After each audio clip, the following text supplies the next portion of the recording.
Want to get the most out of your intentionally rich budget planner? Let's check it out.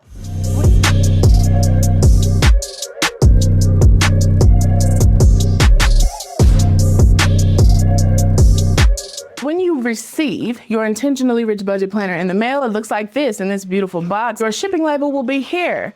When you open it up, the first thing you should see here is our set of bookmarks. There's a set of 3 here, as well as tabs for you to go ahead and label your months. This is an undated planner. You can start it at any time of the year. The 3 inserts here we have available are a debt list, bills, and subscriptions. This is really intended to help you not have to flip back and forth while working on your budget, okay? You don't have to go to the very front to figure out which bills you have for that month. You can just move the bookmark throughout the book, okay? At the very bottom here, you have our interchangeable covers. You have 2 of those. If our original style isn't your fave, go ahead and go for the others. If you have last year's intentionally rich planner, you can use those as well. This first one is here, just a solid for the girls who just want to play. And the second is this cute disco ball with the coquette bows on it. And all you want to do is peel your cover off, and then you can stick the others on if you choose to change it.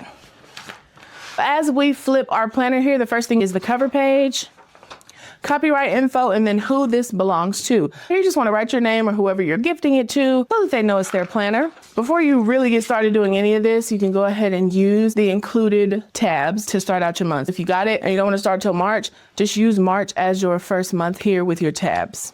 Up next, we have the index, where I always include federal holidays so that you can see those when you're working through your months. An index to show you where everything is within the planner. And then just a little welcome page, which has this QR code that has led you to this video, which will teach you how to use this budget planner. The very first thing we want to talk about is your rich why. I'm a firm believer that before you start any type of financial journey, you should really address what your goals are and where you see yourself in the future and why you're doing it. That's what we're going to go ahead and do with our rich why. The first question here is, what does being intentionally rich mean to you? And you want to answer that. You can only answer it for yourself. What experiences or values would you prioritize if money were no object, right? We getting deep. You feel me? Anyway, up next is a really important page that we added in this year, and it's called My Sinking Funds. One of the biggest questions I get as a budget influencer, I guess you could call me, is how do I know what to name my sinking funds? How do I know how many I need? How do I know which ones I need? This page is going to help with that. We put 16 boxes on this page, and for each one in the top section here, the same as you see kids, you want to write out categories in your life: vehicle, home, kids, medical, pets. And for those funds, you want to go through and write some things you want to save for those items. For example, we have kids. For this, you may want to save for their birthdays, back to school, their clothes, sports, healthcare. And if you have trouble coming up with funds, you want to think, what happens in my kid's life where I'm like, oh shoot, I wish I had the money. And those are the ones you want to write in here. Those are going to be your sinking funds. Moving forward, you can choose to either just have a kids envelope, or you can have a kids, birthdays, back to school, clothes, sports, healthcare. It depends on you and what your finances look like. You want to list your main categories and then go ahead and break it down into those smaller ones. Up next, we have an emergency fund calculator. An emergency fund is so important because life be what? Life in. You want to always make sure you have a little money set aside to cover yourself if everything falls apart.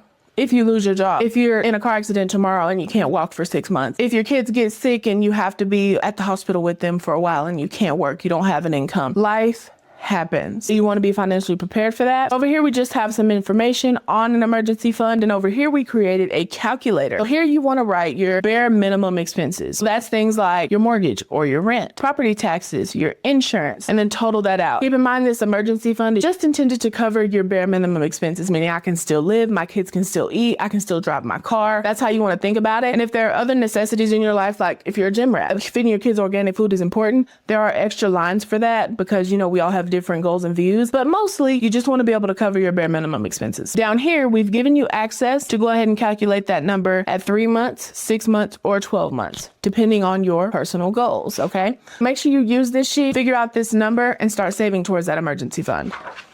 Up next, we have what are called dummy pages. And honey, it's not because you're a dummy. That's just what they're called because they have text on them. These here will help you work through each page in the financial planner. The first one you have here is the monthly budget. It tells you here in this income section, you want to add in all of your income sources for the month, and it can just feed you all the fruit that you need that I'm going to end up giving you today. We have one of those for all of our main sheets. Next, we have a goal planner. Pretty straightforward. Write in your goal, the actionable steps to get there, and then a target date.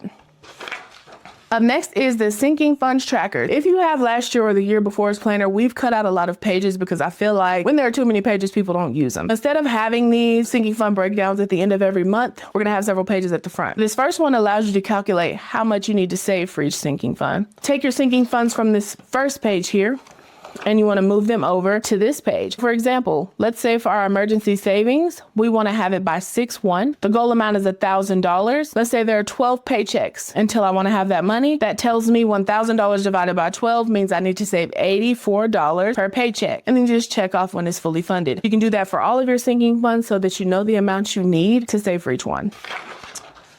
Up next is the tracker, that sinking fund tracker we were talking about. Once you have all of your sinking funds, you want to fill them in here. And then every month, you just write in the amount that's available in those sinking funds, regardless of whether you have them in cash or they're in your bank account. You just want to track so you can see over the course of a year where you're spending money, where you're saving money. Maybe I don't need to put $300 in the pet fund this year. We hardly touched it, but you can't see that unless you can see all your numbers on a yearly basis. The same thing for this next page, which is our bill payment tracker. We updated this one and moved it to the front because I personally feel like it's important to be able to see all of your bills on one page, to be able to see the amounts if you paid them so you can see which bills are fluctuating. If you missed a bill, you want to come at the end of every month and check into this page. This first line would be the first, my mortgage. For January, I paid $5,400. If February, it just so happens that my bill jumps to $5,600, I may not think anything of it as it auto drafted out of my account. But when I come back in March and I look at those two numbers, I can say, well, something's in the water. What's going on here? It's just a really good way to evaluate your expenses and see where your money's going. Up next, we have a debt list. You just want to list out all of the people you owe, how much you owe them, minimum payments, when it's due, the interest rate, and then you can check off when it's paid off. Very simple, very straight to the point. Next, we have a payoff plan. We structured this so it looks like a debt snowball or a debt avalanche. You can go ahead and list your debts out in order from highest interest rate to lowest so that you can visually see yourself paying them off. If you do that, if you put highest interest rate to lowest as you pay them, you'll literally see a snowball on your sheet. But you want to write in the debt, who you owe, interest rate, minimum payment, and current balance. And then every month, you want to come in here and write in how much you paid towards that debt and then the balance. Every month, you should be seeing your debt balances decreasing. And then next, we are getting into the monthly pages. The very first one is our monthly calendar. We did change this around a little bit this year. We moved the notes and the finance checklist over to the left. More people are right-handed, so it's better to have more space on this side. I was actually going to make it one sheet this year, but I opted out. Here you can go through this monthly finance checklist just as a reminder so you don't miss any financial things that are happening in your month. You add in the holidays, any travel, special occasions, paydays, bills, or credit due dates inside of here. And if you're one of those people who highlights, I think this is a really cool place to do it. You just want to grab you, shameless plug, some Baddies and Budgets highlighters, but you can categorize these as you write in your bills. Your debt payments, color them all the same color, or color the entire 2 weeks. That's if you're paid on the 1st, color in from the 1st to the 15th. Green. So all the expenses that are coming out of that period are coming out of that green check. Do the same for the orange check. Whatever works for you. Some people prefer to do it by pay frequency. Some people just prefer to see it as a whole. Up next, we have that monthly budget, which those dummy sheets will help you with at the front. Basically, you write in your income, your variable expenses, which can be gas, groceries, dining out. It can even be your gas bill if it changes every month. Any expenses that vary, write them here, as well as your cash envelopes if you're a cash budgeter. Fixed expenses are for all bills and subscriptions. Total those out. Move over to the next page. Any debt you have, any extra savings and investments, and then very last, your sinking funds. And then down here at the bottom, we have a monthly breakdown where you can go through all the way from your income to your total remaining, and hopefully you have zero or more, seeing as how it's a zero-based budget. Your income minus your fixed expenses minus your variable expenses. If you have money left there and you're able to move over to the second sheet, you're doing better than you think you are. You want to fill that sheet out once a month. This sheet gives you a general overview of your cash flow for the month. If you're in a deficit, that means that you're spending more money that you're bringing in, there's an issue we need to address. We need to address bringing in more money or cutting back somewhere. That's the only way to deal. Up next are the spending plans. These are the ones that you'll do per paycheck. You'll notice we've changed these up a little bit as well.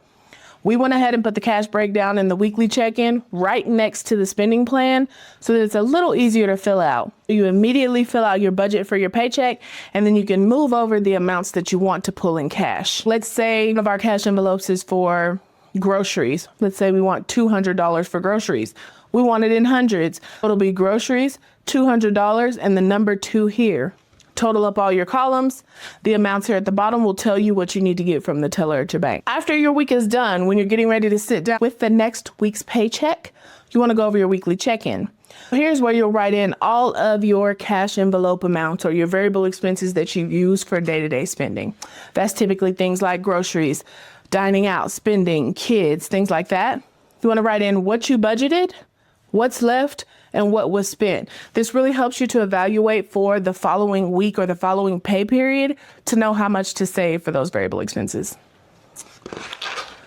We have several of those in here, whether you're paid every week or just once a month. Up last here, we have an expense tracker. This is pretty self-explanatory. Anytime you spend money, you want to be tracking it in here.